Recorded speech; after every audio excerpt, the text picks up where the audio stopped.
प्यारे बच्चों, तो आइए आज हम पढ़ते हैं कक्षा 6 का बाल राम कथा पाठ 7 सोने का हिरण। तो बच्चों कल हमने पढ़ा था दंडक वन में 10 वर्ष। तो आज शुरू करते हैं सोने का हिरण। तो आइए शुरू करें। राम को कुटी से निकलते देखकर मायावी हिरण कुलांचे भरने लगा। राम को बहुत छकाया। यहाँ पर छकाया मतलब बहुत थका दिया। झाड़ियों में लुकता छिपता भागता वह राम को कुटी से बहुत दूर ले गया। राम जब भी उसे पकड़ने का प्रयास करते वह भागकर और दूर चला जाता। हिरण चालाक था। वह इतनी दूर कभी नहीं जाता था कि पहुंच से बाहर लगे। राम के सारे प्रयास विफल हुए। वे हिरण को पकड़ नहीं पाए। उन्होंने उसे जीवित पकड़ने का विचार त्याग दिया। धनुष उठाया, निशाना साधा और एक बाण उस पर छोड़ दिया। बाण लगते ही हिरण गिर पड़ा। धरती पर गिरते ही मारीच अपने असली रूप में आ गया। मारीच ने माया से केवल अपना रूप नहीं बदला था, आवाज़ भी बदल ली थी। अपनी आवाज़ राम जैसी बना ली थी। धरती पर पड़े हुए वे जोर से चिल्लाया, हाँ सीते, हाँ लक्ष्मण। ध्वनि ऐसी थी जैसे बाण राम को लगा हो, वह सहायता के लिए पुकार रहे हों। बाण का प्रहार गहरा था। मारीच उसे अधिक देर तक सहन नहीं कर पाया। वह छटपटाता रहा। जल्द ही उसके प्राण पखेरु उड़ गए। रावण एक विशाल वृक्ष के पीछे खड़ा था। वह प्रसन्न था। उसकी चाल सफल हो गई थी। मारीच ने अपनी भूमिका अच्छी तरह निभाई थी। अब तक सब कुछ वैसा ही हुआ जैसा उसने सोचा था। उसे राक्षस अकंपन की बात याद आई। सीता का हरण हो तो राम के प्राण निकल जाएंगे, वह निशक्त हो जाएंगे। वह अगले चरण की तैयारी में जुट गया। मारीच की पुकार राम ने सुनी। वह पास ही थे। उन्हें समझने में देर नहीं लगी कि पुकार की मंशा क्या है। मायावी मारीच की पूरी चाल उनके सामने खुल गई। हिरण जानबूझकर भागता रहा। उन्हें कुटिया से दूर ले जाने के लिए वह षड्यंत्र का अगला चरण विफल करना चाहते थे। उनकी चाल में तेजी आ गई ताकि जल्दी कुटिया पहुंच सके। वह मायावी पुकार सीता और लक्ष्मण ने भी सुनी। लक्ष्मण उसका रहस्य तत्काल समझ गए। राम की तरह उन्होंने बाण चढ़ाकर धनुष दृढ़ता से पकड़ लिया, चौकसी बढ़ा दी। वे राक्षसों की अगली चाल का सामना करने के लिए तैयार थे। साथ ही राम का आदेश उन्हें याद था, उनके लौटने तक सीता की रक्षा। लक्ष्मण की ओर से इसमें चूक की कोई संभावना ही नहीं थी। सीता वह आवाज़ सुनकर विचलित हो गई, घबरा गई, दौड़कर कुटिया के द्वार पर आई। उन्होंने लक्ष्मण से कहा, तुम जल्दी जाओ, जिस दिशा से आवाज़ आई है उसी ओर। तुम्हारे भाई किसी कठिन संकट में फंस गए हैं।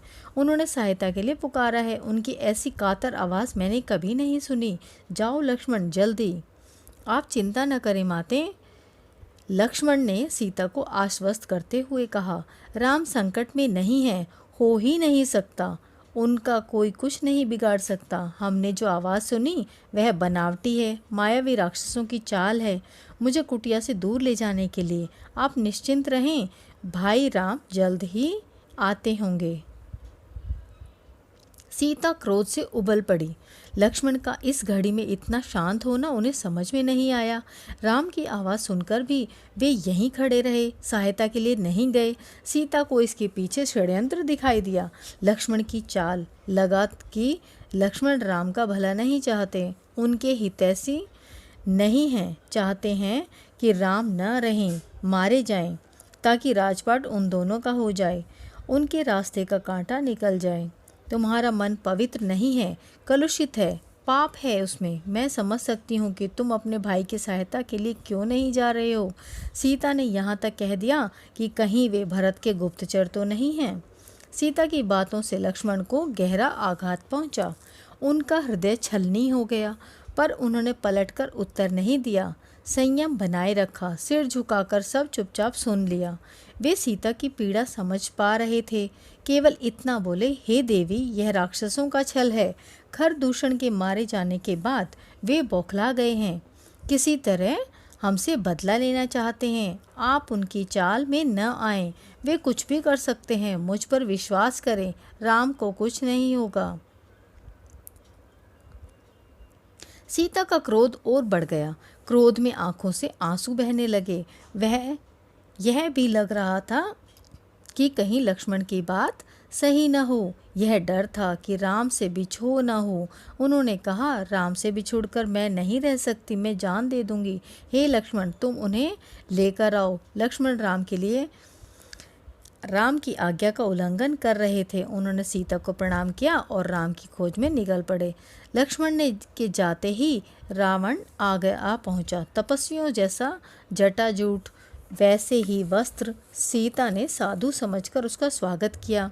रावण ने सीता के स्वरूप, संस्कार और साहस की प्रशंसा की। उसने सीता का परिचय प्राप्त करने के बाद कहा, सुमुखी, मैं रावण हूँ, राक्षसों का राजा, लंकाधिपति। मेरा नाम लेने पर लोग थरथरा उठते हैं, लेकिन तुम सुंदरी हो, सबसे अलग हो। तुम्हारे लिए मैं स्वयं चल कर आया हूँ। मेरे साथ चलो, सोने की लंका में रहो, मेरी रानी बनकर। सीता क्रोधित हो उठी। कहा, मैं प्राण त्याग दूंगी, लेकिन तुम्हारे साथ नहीं जाऊंगी। मैं राम की पत्नी हूँ, वे महाबलशाली हैं, तुम्हें उनकी शक्ति का अनुमान नहीं है। तुम चले जाओ, नहीं तो तुम्हारा सर्वनाश हो जाएगा।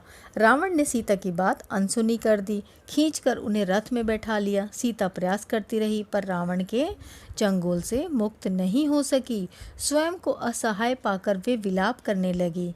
हाँ राम, हाँ लक्ष्मण, पुकारती रही। रावण का रथ लंका की ओर उड़ गया।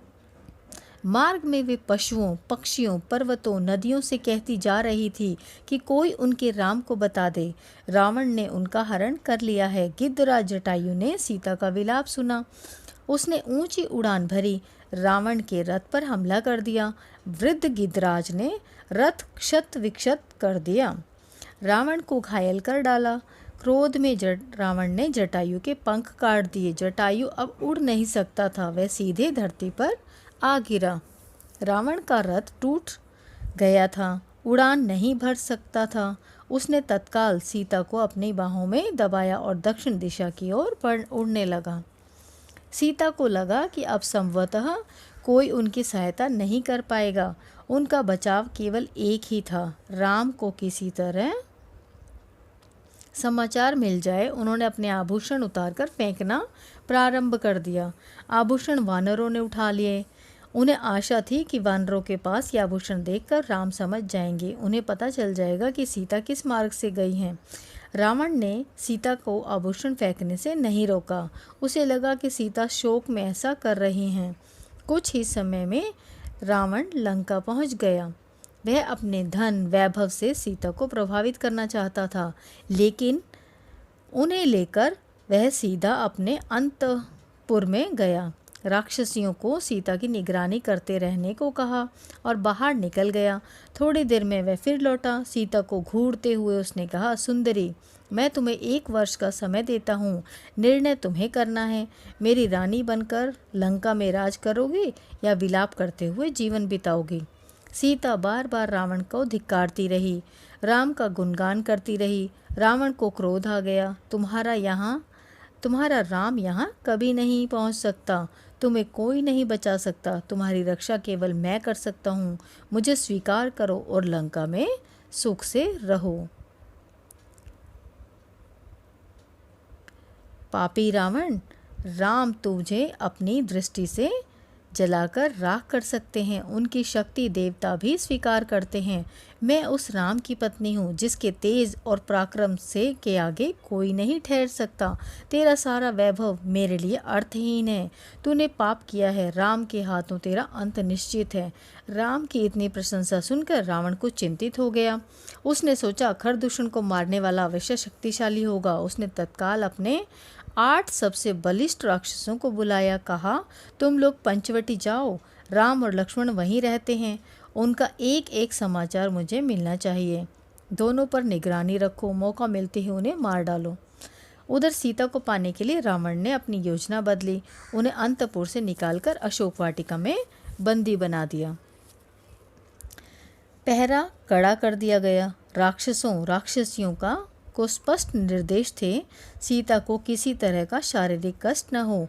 इसके मन को दुख पहुंचाओगे, अपमानित करोगे, करो, लेकिन सीता को कोई हाथ न लगाए।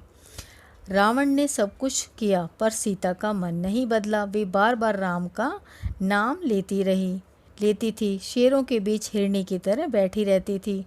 डरी सहमी रो रो कर दिन काट रही थी। सोने के हिरण ने उन्हें सोने की लंका में पहुंचा दिया था।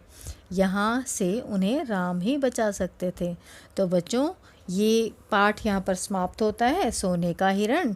और मुझे उम्मीद है ये पाठ आपको अच्छे से समझ आया होगा। धन्यवाद।